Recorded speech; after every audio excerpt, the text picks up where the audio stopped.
Welcome to another day on planet Earth. This is the Silicon Slope Show. Do you want help growing a startup company? Enroll in the Masters of Business Creation program at the University of Utah's David Eccles School of Business, a top-ranked school for entrepreneurship. It's available online or in person and mixes practical support with the professional degree program. Learn more and apply to the Master of Business Creation at eccles.utah.edu/MBC. Seen a little footage of the business there. There you go. That's how you do it. And then the Silicon Slopes Hall of Fame is back. The Silicon Slopes Hall of Fame and Awards Gala identifies and applauds the technology pioneers and breakthrough leaders who have contributed to the ongoing and growing success of Utah and Silicon Slopes. Applications for individual awards in categories including CEO, CMO, and CTO of the Year, and company awards in categories including software, physical product, and marketing are now open. Apply today to be recognized as one of the greats in Utah. Visit halloffame.siliconslopes.com to view the award categories and apply. Applications close on July 22nd. So every once in a while we get one of these people who do something that most of us would not, and that is put themselves out there and run for something and, you know, stand on principle and what their views are. And we have one of those fine folks here today, Stewart Peay, who is running for the 3rd Congressional District to replace John Curtis here in the state of Utah. Primary's coming up. Stewart, thank you so much. Well, thank you for having me, Clint. I'm excited to be here. Yeah, so let's start with kind of the more personal question, which is why are you doing this? So that's a great question. I grew up in Mapleton. I was actually raised by a retired brigadier general and a school teacher, and they taught us that duty to country meant something, and that if you have the opportunity to serve, that you should do it.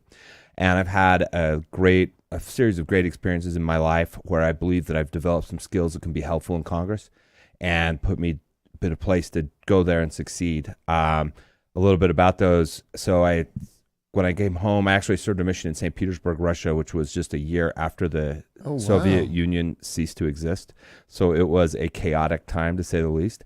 Came home, I studied economics at BYU. While I was there, I enlisted in the Utah Army National Guard, the BYU Army ROTC program. Then I went to law school. About 6 months after I passed the bar exam, Garrett and I found ourselves in Iraq looking for weapons of mass destruction. I actually was there as an intelligence officer. Did you find any? We did not, despite our best efforts. I'm surprised Garrett didn't make it up in order to have a successful mission. Then I came home. For the past 20 years, I practiced law in Salt Lake City at Snell and Wilmer. I do litigation largely related to trade secrets and real estate, as well as some construction litigation. And then I was the Utah County Party Chair from 2019 to 2021. So I've had these experiences which have allowed me to learn how to build coalitions, to learn about topics that matter, and to work with difficult people in difficult times and difficult places. So when John decided to run for Senate, I think he's done such a great job as our representative. I thought these skills, these abilities would put me in a place to go there and continue on what he's done for the past 7 years. You've also secured the endorsement of the one and only Mitt Romney. How did that come about? So I've known Mitt for a long time. I actually married his niece 26 years ago. So I've known Mitt for a long time. I helped out on a couple of his campaigns as a volunteer when he was running for president. And through different opportunities, I've gotten to know him and his son Josh quite well. So when this came about, we talked with him, asked him if he'd be willing to endorse this, and he was. Okay, so I have to ask, since you served your mission in Russia, and you know what's happening in Russia, in Ukraine is pretty wild, and doesn't seem to be ending anytime soon. And we keep sending money over there. Why? And why is this important? So I think a couple reasons. And let me just say, in addition to serving a mission there, I actually worked for a summer for a large U.S. law firm, the summer of 2000, actually, which was just after Vladimir Putin came to power. And, you know, it was interesting when I got there that summer, I hadn't paid a lot of attention to Putin up to that point. I knew he was a former KGB officer. I knew some other things, but I hadn't paid a ton of attention. When I got there, the expatriate lawyers, living in Moscow, whether they're from the United States, from Germany, from England, from Canada, they were all uniform in their position that Vladimir Putin was a bad guy and that this was a bad step for Russia. In fact, they'd sent out some alerts to their clients about that. Now, fast forward, 22 years later, Putin makes the decision to invade Ukraine. And, it's important to note that Ukrainians and the Russians have been fighting for hundreds, if not thousands of years, going back to tribal times. And the reason it's important is because Vladimir Putin has made it clear that he believes that the Russian Empire, or the Soviet Empire, if you want to refer to it as that, should be restored and that they should have power over these lands. And I think that's wrong. And I think for a whole bunch of reasons. I think from a Reagan view of keeping the Russians in place and not letting authoritarianism spread across the world is an important reason. Number two, I think the Ukrainians, despite their faults, were moving in the correct way as far as freedom goes, as far as elections goes, as far as building a strong tech sector, by the way, which is often overlooked. Also, it's worth noting that the Ukrainian natural resources development had started to increase and the Russians felt some pressure there. And so I think it's important to, support the Ukrainians of freedom-loving people, give them the weapons, the munitions they need to defend themselves, and allow them to do that. I think we have a moral duty to do that. I think from a U.S. perspective, I think you look at right now in the world, you're seeing Russia, you're seeing China, you're seeing Iran, and you're seeing North Korea develop into a very anti-American, anti-Western bloc, and we need to head that off. And if we can give the Ukrainians the bullets to do that, instead of having to put our boys and young men and young women in harm's way, I think we should do that every time. And I think if we don't do that, then I think, Mr. Xi or the Kims, they'll see this as an invitation to push the West around, and we can't allow that to happen. Finally, we don't want them to get closer to a NATO border. I think the last thing we want is a Ukraine controlled by Putin and a Polish border next to each other. I think that's a bad thing. And I'll just tell you one other story.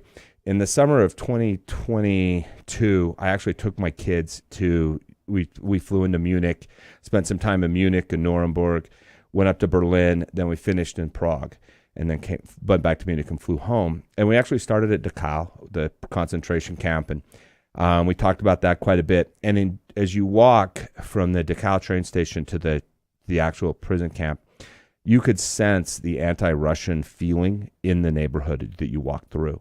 And even my kids, teenagers at the time, sensed it. And it was interesting, through Berlin, through Munich, through Nuremberg, you could feel frankly, the hatred for the Russians.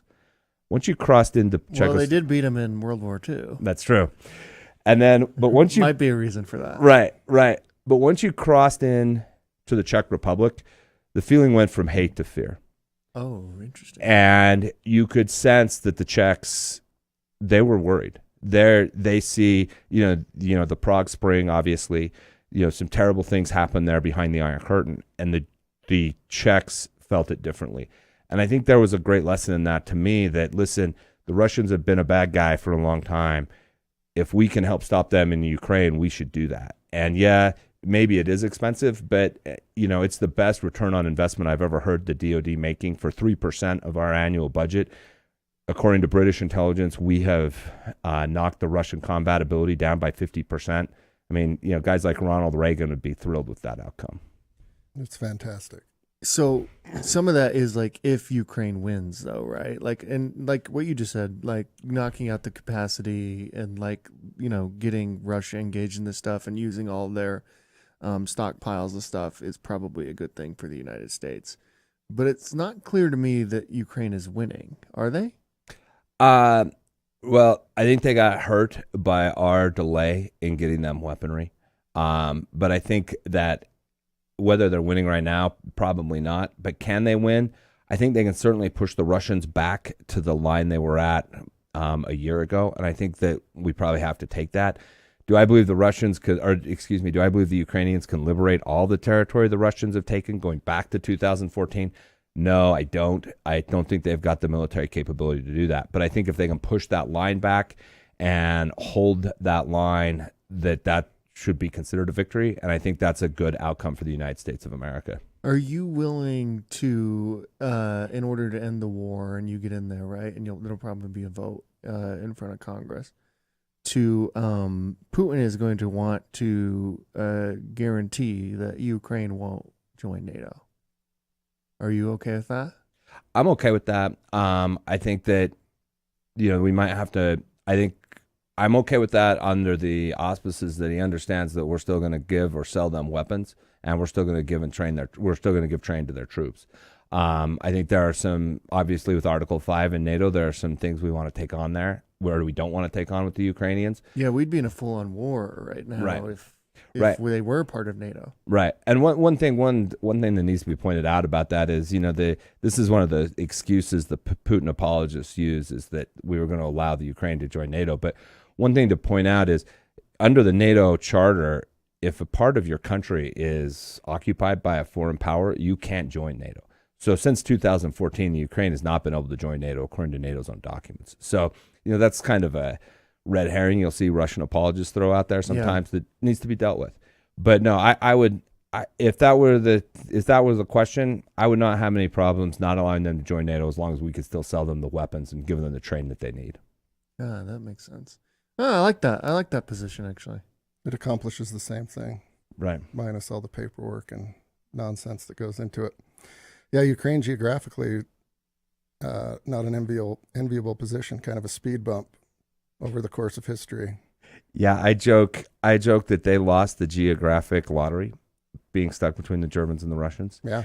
And an interesting thing, the coolest World War II museum, and my kids and wife will tell you I've dragged them to way too many World War II museums, but the coolest one I've ever been to is in Kyiv.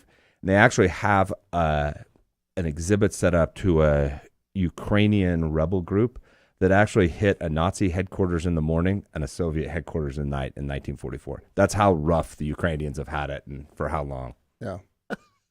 That's crazy. It's wild that a bunch of those old timers remember, oh, shiz, here we go again. Occupied again in 2022. 175 billion so far, roughly. And I agree with you. It's a glorious ROI. You couldn't hope for anything better. It sucks for those that are actually doing the fighting, but that ain't us. Right. We're in the best position there. I'm interested in endorsements, how that game goes for candidates like you both. Well-known ones like Romney and Stewart, and then other ones. Is it chicken and egg, like you reach out and kind of sell yourself? So it depends. We've got quite a few state legislators, quite a few former National Guard colleagues that have endorsed us, as well as school board and city council and mayors. Most of those people are people I've had long-running relationships with. Senator Romney would fall in that category. There are others, some state legislators, Representative Stewart, who we reached out to, who I've met with a few times, answered a lot of questions, provided information. And in all of those cases, we also have really good friends in between that can, I guess, vouch for me. For instance, General Tarbett, the former Adjutant General of the Utah Army National Guard, was very helpful in getting to the Chris Stewart endorsement. Yeah. Do you find? Oh, go ahead. Oh, just real quick, because you're running. It's kind of a pretty big field, isn't it? Like, there's kind of like three top candidates: you, Kennedy, and Lawrence. Is that right? This is me, like total novice, just looking at billboards. I think that from the billboard thing, that would be one way. But I would say, John Dougal's been a long time part of Utah politics, and I think Mayor J.R. Byrd, especially in the rural part of the state, has some notoriety and has done some good things. Frugal Dougal's running for this? Yes. Oh, interesting. I didn't know that. Yeah, and so it's an interesting race, with the plurality. We feel like 32% probably gets us there, and so it's an interesting fight for sure. So I was just going to ask, not to we're not a political show, right? But I was just going to ask what differences you have with does Kennedy agree with you on the Russia stuff? Does how would you differentiate yourself from fellow candidates who kind of all seem maybe like they have similar positions? Sure. So I would say a couple things. On Kennedy specifically, I know he believes that the Ukrainians are supposed to find the money to pay for this, and that's just not realistic. Anyone who knows what's going on with the Ukrainian economy can tell you they're not going to do that. And furthermore, we didn't make the British pay for the destroyers and the airplanes under Lend-Lease. We didn't actually, ironically, make the Russians pay for the equipment we gave them during World War II. That's never been our policy. And, when we have our own outcome here, which is really good, I don't think making them pay makes political sense. It just doesn't make any sense. I think the biggest difference between me and each of the others is my background. I'm the only veteran. My litigation experience of 20 years, my county party chair, it's a unique set of skills and experiences that I think sets me apart. On the various policy positions, I would say each one of us, there are some overlap and some differences with each one of us. And I've heard their speeches so many times, sometimes I can't remember which one's which. I'll be completely frank. But, that is one. Mike and I are definitely in a different spot when it comes to Ukraine. Interesting. Now, what do you see as the biggest issue facing the country? I think, I hate to sound like a politician, but I think there's two big ones. I think there's a short-term one with immigration. And I think there's a long-term one with spending. On immigration, we've got to do something to figure out this border situation. I've got a couple suggestions. Let me just kick them off. Of course. So, one of the big problems we're having is this asylum issue. There's a backlog of about 8 months if you apply for asylum before you finally get it done. One interesting thing that I didn't know when this race started is if you were to come through Canada to the United States to apply for asylum, you would actually have to apply it in Canada before you could apply in the United States. I think we should do the same thing on the Mexican border. This way, they come to the border, they are this catch and release disaster, and then maybe we see them in 8 months, maybe we don't. I think we hold them we say, listen, you guys got to go apply in Mexico before we'll process your application, and they can go through that process. That cuts the spigot off right there. Also, it's worth noting that Mexico is considered a stable country, and in the rest of the world, most asylum seekers are required to apply for asylum in the first stable country they go to. So this, again, fits the bill. The second thing I would suggest is with the cartels. That is a group of people. Those are the true bad guys on the border. They're running people. They're running drugs. They're running guns. They're running all types of things. Representative Crenshaw from Texas, I can't remember if it was last fall or the fall before, introduced a bill into Congress where we would leverage some of our national security assets, specifically our intelligence gathering assets, to go after the cartels in a way we never have before. I think we should do that. This is a national security issue. Let's use those folks and their capabilities. Those are two things we could use on the border, straightforward solutions, and do it pretty quickly and make a difference. And we've just got to have the courage to do those things. I want to get to the spending and the debt because I think that's the biggest, most existential threat we face as a country as well. But sticking on immigration for a second, how is this happening? Why is this happening? Is it really as simple as Biden just letting everybody in, as Republicans say, or why is it 8 million? The estimate that's come since he's been president? Is that right? That's, yeah, Who knows? You hear numbers Who knows? in that. Somewhere in that range. We don't know the exact Yeah. number. How does that happen? That is pretty wild. Well, I think it happens because you have places in Central and South America that have become destabilized. These people are working their way through Mexico, as well as from other places. There's reports of Chinese, Eastern Europeans, Africans all coming across this border. And I think what you're hearing or what you're seeing is that these people have learned they can get across the border and there are good outcomes, so they'll do it. And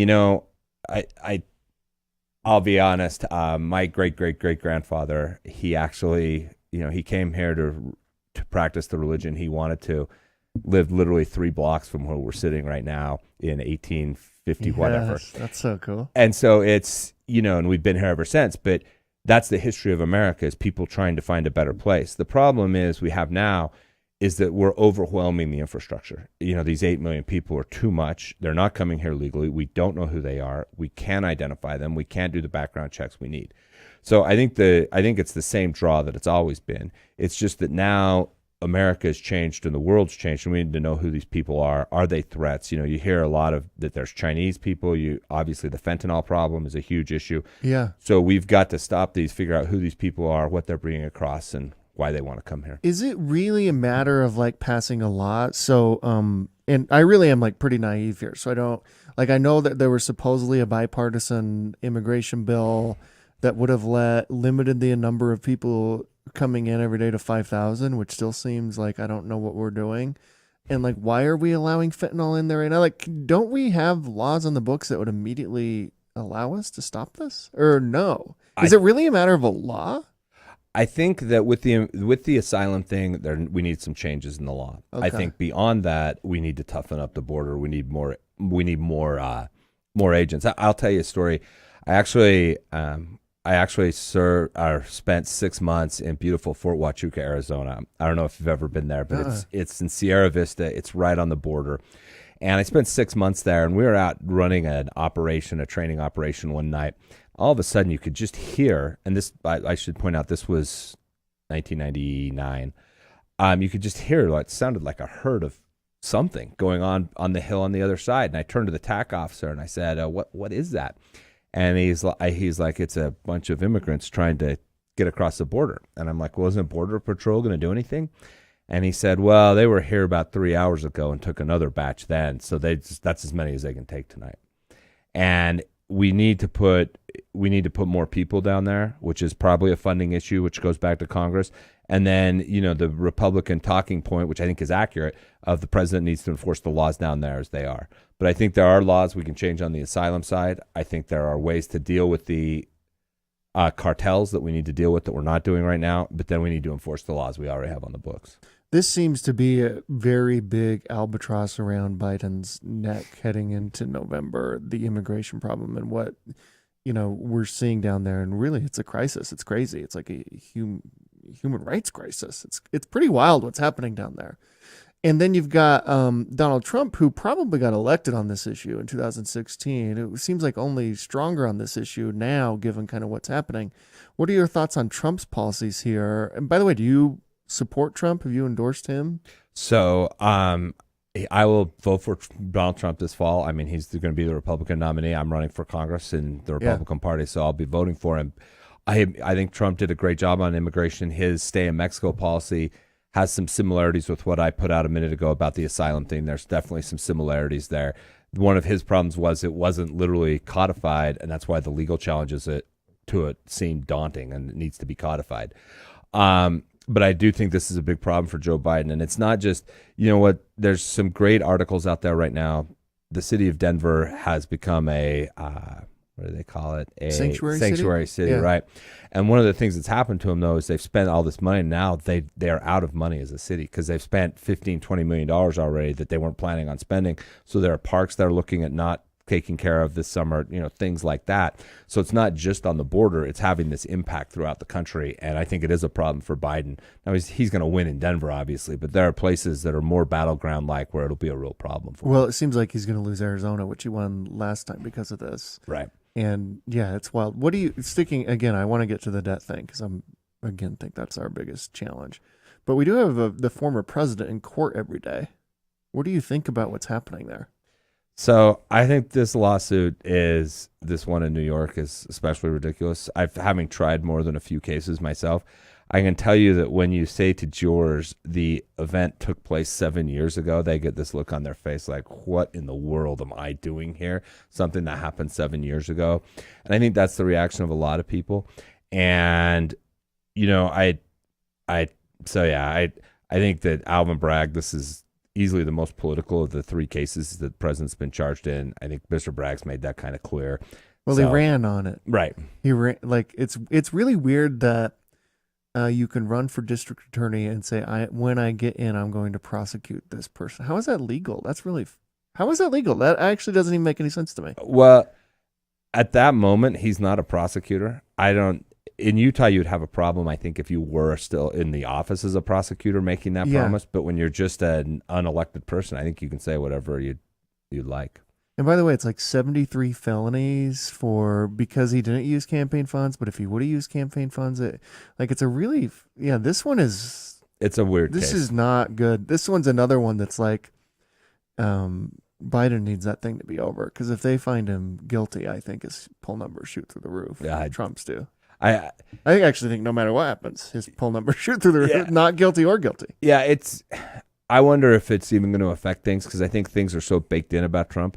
It's interesting when you talk to voters, there are issues they want to learn about or issues that they're still considering, but they're either one way or the other on Trump. There aren't very many people in a squishy spot on Trump from what I've seen. Yeah, it seems like the same with Biden, who only gets older and older every day. Every clip is so wild. All right, let's get to the debt. I see this as like an existential crisis. I can't believe we're spending continually like we are. Republicans and Democrats are to blame for this. We just keep spending, keep spending, keep spending. You actually can't do this for too much longer. No, I think that's right.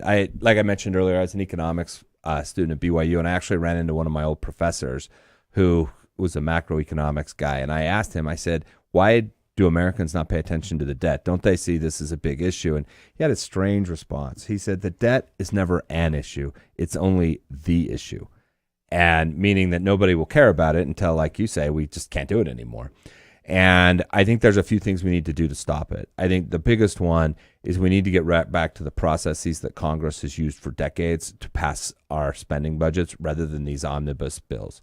The reality is once you get that omnibus, you just keep throwing crap in it, more crap, and that's how we end up in this spending disaster. So getting back to the 12 appropriations bills is vital. I think the other thing, and I think Republicans need to be better at this, is that they need to be willing to take singles and doubles on cutting spending. They need to be willing to say, okay, we want to get rid of this whole program, but this year we'll take a 3% cut. Now that's not great, but that's the incremental way you do it. It's just like, if you're having economic problems, you don't start by, moving out of your house. You start by cutting your gym membership and your cable TV. And so, that's how the Republicans need to approach this and what they need to do. Do you think, though, like something like the Inflation Reduction Act and some of these types of things, which is an omnibus bill that's so inflated, like it's crazy. Like it did the exact opposite of what it said. It probably produced inflation rather than reduced it. Isn't that crazy, by the way, that they name bills the exact opposite of what they do? But like, why do Republicans go along with this so often? I think there's two reasons. I think number one, you've got such razor thin majorities that it's tough not to. Number two, and I think more importantly, I think that they get in a position where they don't have an answer. In other words, the example I always use is we always heard that we were going to repeal and replace Obamacare. Well, we never had to replace. There were so many, no one ever voiced an actual plan of what they were going to do. And you can't tell voters, we're going to do this, but we're not going to do anything else, right? Voters want, okay, we've got a problem. The problem is law X. What are you going to do? Just repealing it, they understand there are externalities there that may not work out well for them. And so I think Republicans need a better answer of, okay, we're going to cut spending, and we have to be ready that there could be some negatives to that. Because the reality is, this country is no different than a business who's been borrowing too much money, right? If you borrow a whole bunch of money as a business, well, then you can give your employees a whole bunch of extra benefits, those employees in this case being the voters. Well, once you start cutting those off, it gets scary. And I think that's why you see politicians not wanting to do this, because they're afraid they're the ones that will get voted out. If they cut off the new bridge project, if they cut off the Social Security benefits, whatever those may be. You don't hear repeal and replace anymore. In fact, Trump's out on the campaign trail saying he wants to improve Obamacare. So it does seem like Republicans like kind of fight against the thing, and then they're just like, oh, we got to live with it. Here we are. Right. Now let's try to make the best of it. Some reading rainbow questions. We're talking omnibus and stuff, and I don't think most people would understand that.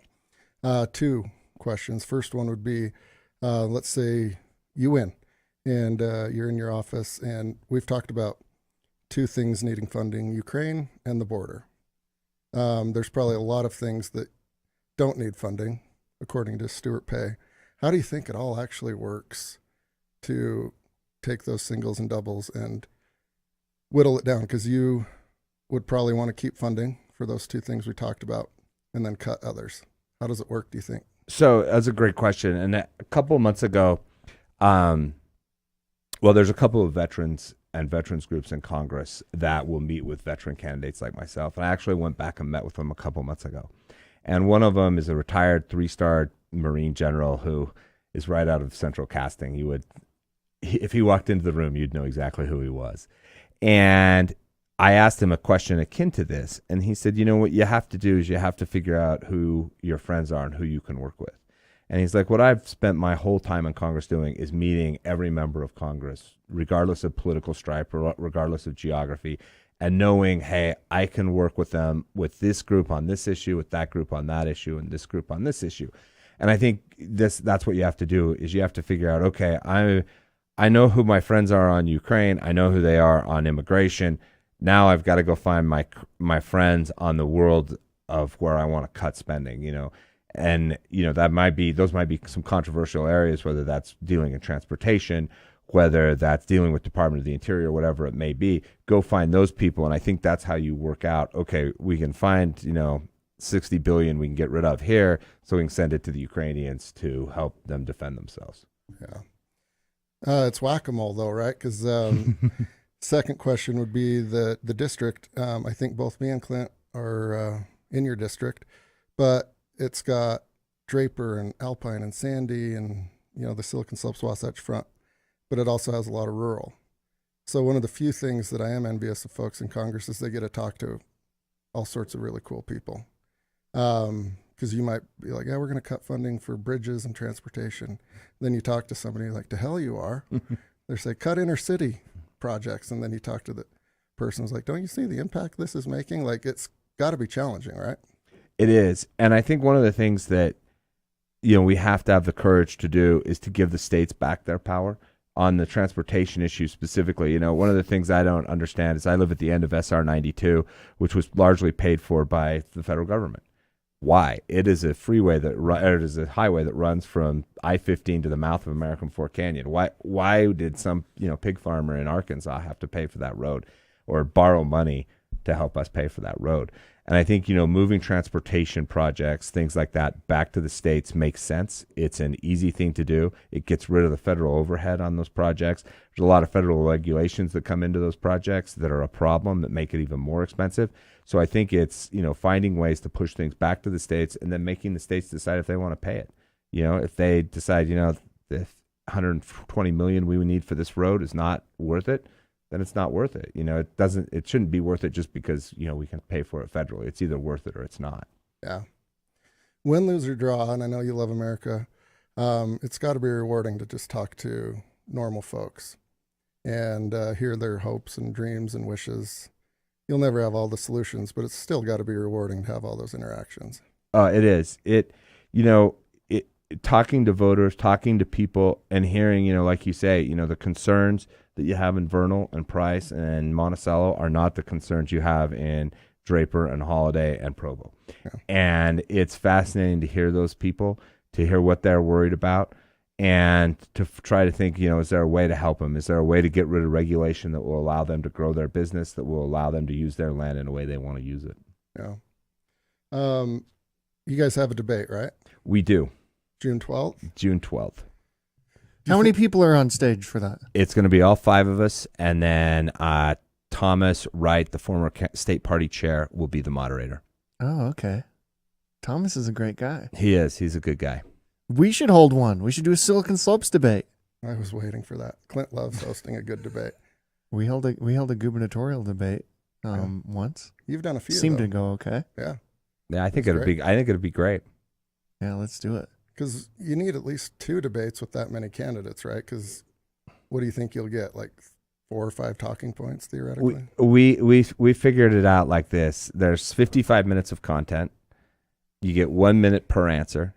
So if there's 5 people and each of them get 11 chances to talk, that's 55 minutes. Or that means you get 11 minutes total. But that you're not going to get all of that. So, we're probably talking, 8 to 9 minutes speaking. Tops. That's so weird. What a weird way to do things. Are you offering to do another one? Yeah, let's do it. All right. In fact, we should do one-on-ones. Just right here. Just get one of your opponents here and you guys just battle it out with no moderator. That'd be way funner. That would be. That would be great. I'd much prefer that, actually, and I think voters would too. I think most of the time moderators get in the way. Yeah. Other than I Thomas, don't get in the way. No, I'm just kidding. I do think the one thing the moderator does do is it makes sure that they hit multiple topics. Yeah. Because I'm afraid that if it was just two people, they just argue about the same thing for 30 minutes, and like minute 5 or 6, the average voter is going to be like, Yeah. drive this car off the ledge, guys. Yeah. No, but you could literally get a dice and roll it every 7 minutes, and whatever the number is the topic. Yeah. You don't need a moderator. Well, Lincoln and Douglas never had one. Yeah, that's right. Yeah. That's right. Fantastic. Born and raised in Utah County, right? That's right. I was born in Mapleton. I graduated from Springville High and then from BYU. And the exception of about 5 years, I've lived in Utah County my entire life. Changed quite a bit. It has. When I grew up in Springville, a huge chunk of the people there worked at the U.S. Steel plant. I remember as a kid hearing Geneva? Yes. Yeah. I remember hearing the phrase, if Geneva sneezes, Springville catches cold. And, I learned what that meant when I was a young kid, when things went bad there. Those were tough times in Springville. And like I say, my dad worked full time for the Army National Guard. My mom was a school teacher. So it didn't impact us directly, but I watched it impact other people. And, the economy we have now that is tech led, that is at the height of, economic prosperity in this country, it's a completely different world. And, it's been amazing to watch that. And, there are the good things about it, and then there are the bad things, because we've got the housing problems we've got all types of other things that, every sword has two sides. Yeah, when I was in grade school, I would say half of my classmates, their dad worked at Geneva. So where did you grow up? In Spanish Fork. Yeah. Yeah, I would say like half. But as I got to high school, that wasn't the case. But when I was, early on, it was like very, Geneva was the whole thing. Yep. That was kind of what Utah County was. And even if they didn't work at Geneva, there were places, there were steel mills, there were different steel applications in American Fork and Springville. Alcoa was that's another one that was out there. Yeah, Utah County has changed so much. Mapleton, where I live now, where you're from, is going bananas. Every place, Spanish Fork is not even a small town anymore. That's a full-blown city. How do we handle all this growth? And you're probably talking to people. There's probably at least half the folks who don't like it. No, it's hard. The places we used to grow up hunting pheasants and swimming in irrigation ponds. There's houses there in now. Mapleton, there's houses there now, yeah.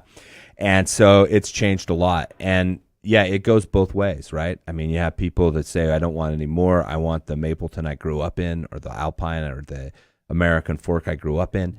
And that's all gone.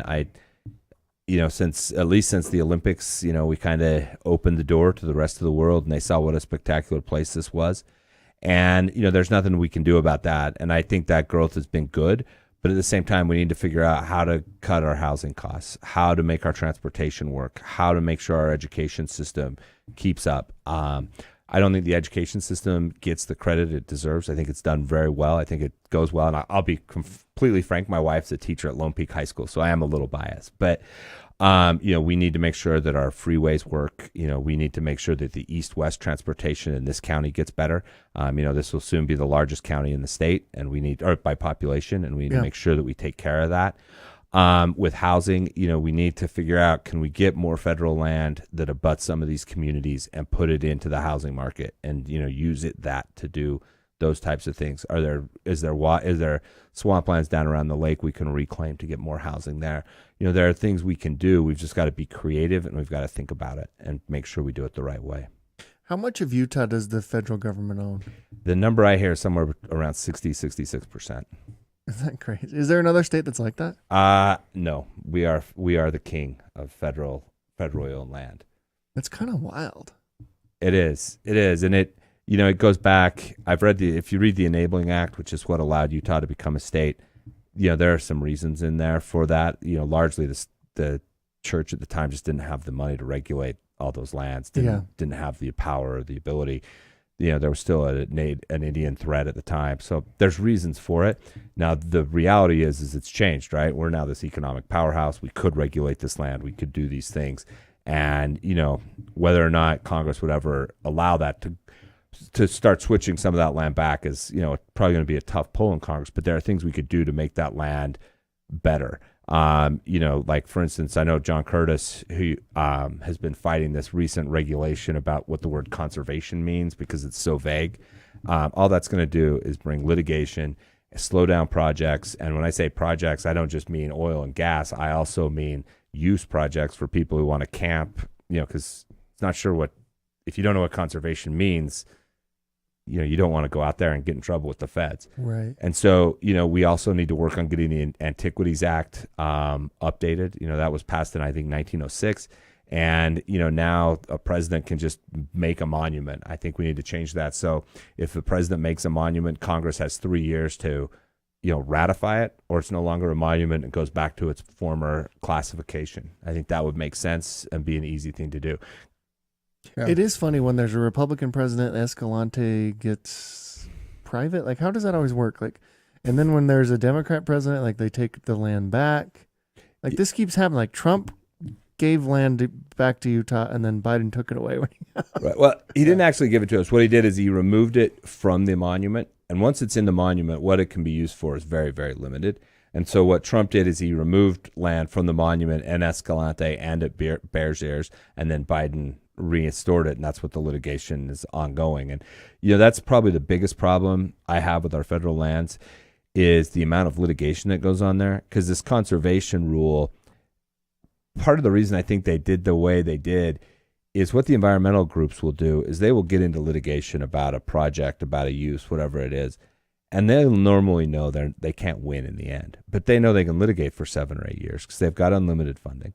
So they litigate for 7 or 8 years, and then the project either goes through, or sometimes the investors have lost interest, and we lose that project. And if you're somebody in San Juan or Emery County, and you'd lose one of those projects, or out in Duchesne County, that's a big economic impact. Yeah. And these people, we've been living next to that land, or these people and their forefathers have been living next to that land for generations. They know how to take care of it. They know what it is.